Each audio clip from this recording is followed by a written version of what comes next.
Le temps passe sans nous demander notre avis.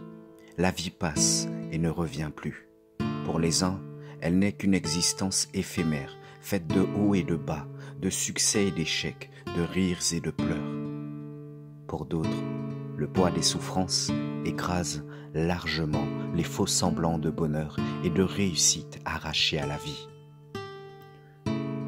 Au milieu d'une multitude d'interrogations, la question de nos rapports avec Dieu devient alors prioritaire.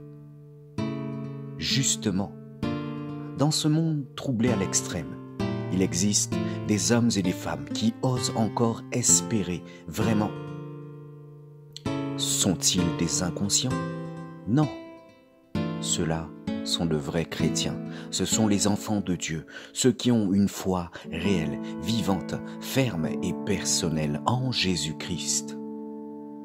Ils fondent cet espoir sur la parole de Dieu, la Bible, dont le message s'adresse à chacun. Dieu est amour, et ce Dieu d'amour, nous pouvons le connaître personnellement. Dans un langage direct, la Bible dit tout ce que nous devons savoir au sujet de Dieu et au sujet de l'Évangile qui est la bonne nouvelle que Dieu nous apporte en Jésus-Christ. Nous y trouvons la réponse à nos questions, à nos angoisses. Elle est un moyen d'affronter sereinement les problèmes de la vie. Quand cette réponse est unique et satisfaisante, a-t-on le droit de négliger de l'entendre? Peut-on avoir l'envie de l'ignorer?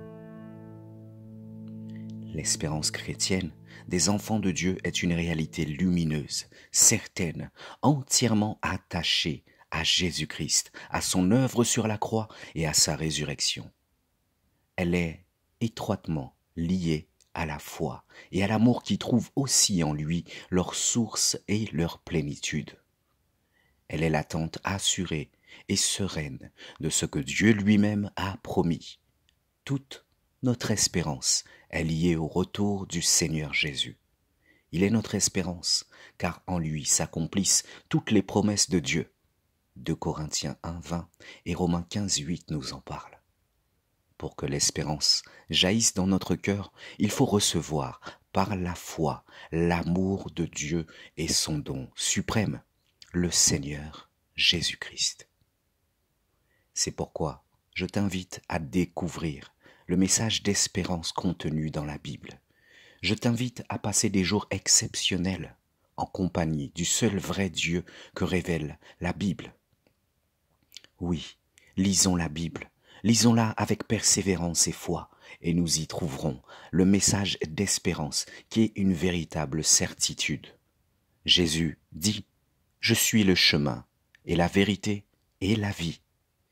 Bien-aimé, que Dieu te bénisse. Je te salue dans le nom précieux de notre Seigneur et Sauveur Jésus-Christ et je te souhaite de prospérer à tous égards. Soyez richement bénis. Shalom.